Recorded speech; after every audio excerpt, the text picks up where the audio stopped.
En arrivant ici, j'ai croisé un ami, un pote d'enfance que j'avais plus vu depuis un bail. Et il est devenu livreur. Et il sortait de sa camionnette, un paquet à la main, et il me dit « Raoul, je suis épuisé. Je livre des colis pour Zalando, je livre des colis pour Amazon, je suis sur la route toute la journée, des petites heures jusque tard le soir, et avec des heures sup qui ne sont même pas payées. » Alors je lui ai demandé mais combien il gagnait pour ce boulot. Et il me répond « Même pas 1400 € par mois. Un salaire de misère. Comment peut-on continuer à laisser faire ça ?» Le plus grand mensonge de 2020 est sans doute de prétendre que le virus du Covid est démocratique et qu'il touche tout le monde de la même manière. La réalité, c'est que les riches se sont enrichis et que les pauvres se sont encore appauvris. Disons-le clairement, ce virus est un virus de classe. D'un côté, vous avez les géants de l'e-commerce, ce sont les grands gagnants de cette crise, leurs bénéfices explosent. Et de l'autre, vous avez ces chauffeurs dans leur camionnette blanche. Les travailleurs qui préparent les commandes, ceux qui triment dans de gigantesques centres de distribution. Ce sont des gens qui parcourent 20 km par jour, traitent 225 paquets par heure pour un salaire horaire d'à peine 10 € brut. Des gens de toutes les nationalités, qui logent dans des conteneurs résidentiels, dans des campings où ils déboursent 400 € par mois pour un matelas d'une personne. C'est de l'esclavage moderne, purement et simplement. Jeff Bezos, le propriétaire d'Amazon, est un des hommes les plus riches du monde. En pleine crise du corona, il a vu sa fortune gonfler encore de 78 milliards de dollars. 78! Alors que ceux qui préparent les commandes gagnent 3 fois rien. Il n'y a donc rien d'étonnant à ce que les travailleurs d'Amazon soient descendus dans les rues du monde entier. En France, en Allemagne, en Pologne, mais aussi en Inde et au Bangladesh. C'est partout pareil. Les riches actionnaires d'Amazon se frottent les mains. Leur fortune explose au détriment de milliers de livreurs, de magasiniers, de petits indépendants qui ont dû fermer boutique en plein lockdown. C'est là toute la perversité du capitalisme au temps du corona. Avec le PTB, nous voulons monter au créneau pour défendre les petits indépendants. Parce que les forains se noient, parce que les salons de coiffure sont fermés, parce que le secteur culturel est complètement dévasté et la moitié des cafés sont menacés de faillite. Et que font les banques dans cette situation? Elles mettent sous pression les petits indépendants qui ont plus difficile pour l'instant. C'est pourquoi le PTB demande la possibilité de report de tous les crédits bancaires sans condition. Nous voulons davantage de soutien et moins d'impôts pour ces petits indépendants. D'ailleurs, dans la commune où nous sommes en coalition à Zelzate, c'est exactement les choix que nous faisons. Il faut éviter qu'une nouvelle fois, cette crise du capitalisme soit l'occasion à ce que les plus grands acteurs mangent les plus petits. Mais nous avons aussi évidemment besoin de beaucoup plus de justice fiscale. En septembre dernier, le nouveau gouvernement avait promis d'introduire enfin un impôt sur les plus grandes fortunes. Paul Magnette, le président du PS, nous avait d'ailleurs répété sur tous les plateaux de télévision et les réseaux sociaux qu'il allait, je le cite, faire payer les épaules les plus larges. Mais quand on y regarde un petit peu plus près, il ne reste malheureusement rien de cette promesse. Que dit d'ailleurs le Premier ministre Alexander De Croo? Eh bien, il nous dit qu'il n'est pas question de taxer davantage les super riches. Selon lui, et je le cite, « Ceux qui ont les épaules assez larges sont là pour nous aider à remonter la pente. » Ce ne serait pas faire le bon choix. La taxe sur les comptes titres que le gouvernement veut mettre en place épargne donc les plus grosses fortunes. Tout simplement parce que les partis de la Vivaldi leur offrent dans la loi les moyens pour y échapper. Les actions nominatives, qui sont celles des plus riches, ne sont pas concernées par cette taxe compte titres. Par contre, les petits épargnants, eux, ils risquent bien de payer cette taxe sur les comptes titres via la branche 23. C'est vraiment le monde à l'envers. Alors on peut comprendre évidemment que les libéraux et les Georges-Louis Boucher de ce monde s'opposent à un impôt sur la fortune. Mais on ne peut pas le comprendre des socialistes et des écolos. Et le pire, c'est que non seulement ils renoncent à faire contribuer les plus grosses fortunes, mais en plus, ils essaient de nous faire croire le contraire. En 2021, plus que jamais, battons-nous ensemble pour un véritable impôt sur la fortune digne de ce nom. Une vraie taxe des millionnaires, maintenant, pour que ce ne soit pas une nouvelle fois à nous, les travailleurs, de payer la crise. Lorsque le gouvernement se montre incapable de subvenir aux besoins de la population, la classe ouvrière s'organise elle-même dans un esprit de solidarité. En France, après la Deuxième Guerre mondiale, les communistes du PCF ont mis en place le secours populaire, de l'aide matérielle, des logements pour les familles. C'est inspiré de ce modèle que nous avons organisé avec le PTB notre campagne, un hiver solidaire. Plus de 3000 bénévoles au Grand Cœur ont participé à près de 600 projets de solidarité du PTB dans tout le pays. Nous sommes le parti de la solidarité et des gens qui agissent. Merci du fond du cœur à toutes et à tous. Les métallos de Charleroi ont collecté plus d'1 tonne de nourriture pour les banques alimentaires. À Anvers, les chauffeurs de bus de la compagnie de Lane ont préparé du riz au lait pour une maison de repos. Les travailleurs de Safran à Liège ont récolté des jouets pour offrir une Saint-Nicolas à chaque enfant. La générosité de la classe des travailleuses et des travailleurs s'exprime dans tout le pays. Et elle fait chaud au cœur. Les jeunes, eux aussi, payent un lourd tribut à cette crise du corona.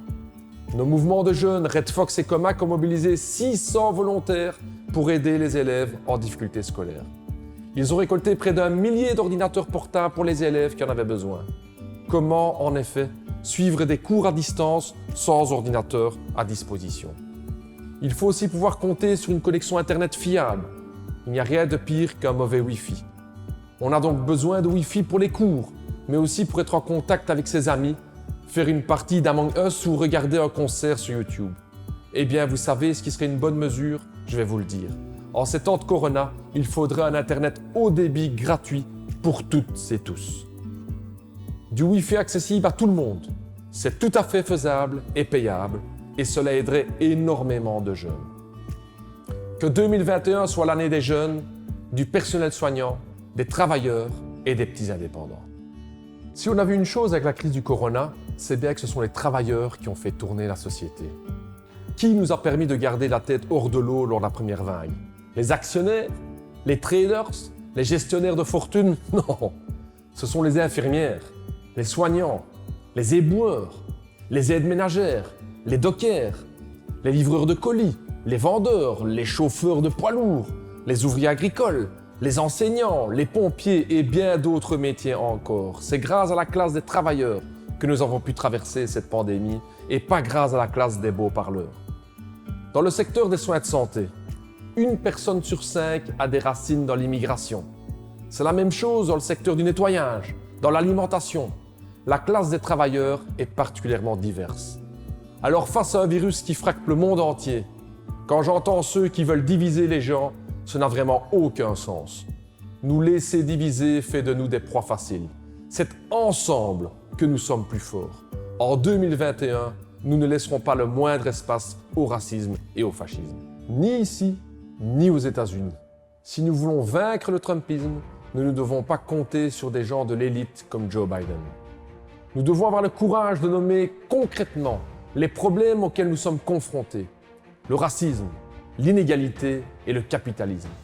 On ne peut pas lutter contre l'extrême droite en défendant le statu quo. Nous ne devons pas revenir à la vieille norme de l'inégalité et de l'exclusion. Nous avons besoin d'une nouvelle normalité où chacun compte et où la classe des travailleurs est aux commandes. La crise du corona a mis la classe des travailleurs au premier plan. Nous les avons applaudis, mais maintenant, il est temps d'augmenter les salaires de manière structurelle. Augmenter les salaires n'est pas le problème, mais bien la solution à la crise.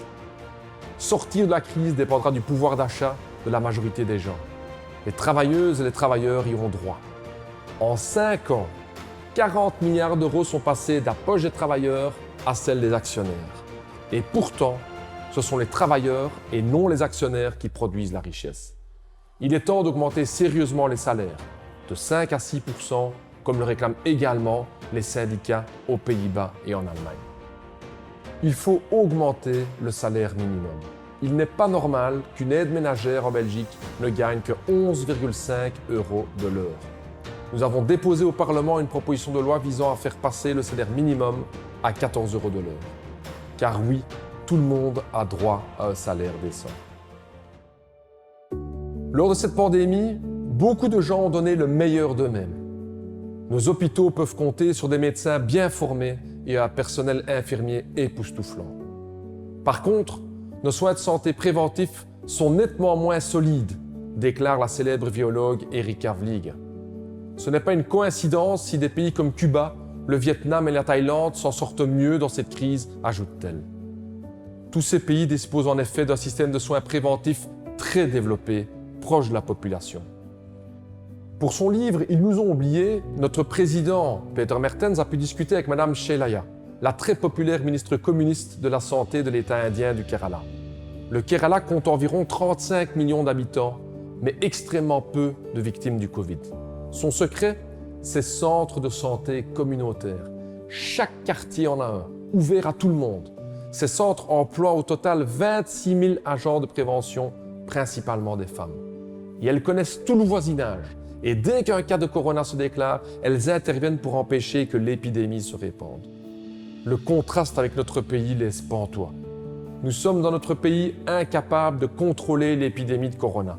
Notre gouvernement n'est même pas capable de mettre en mesure la vaccination de tout le monde rapidement.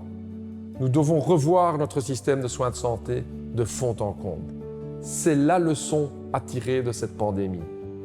Fonctionner de manière plus locale et moins du haut vers le bas. De manière plus intégrée et moins fragmentée.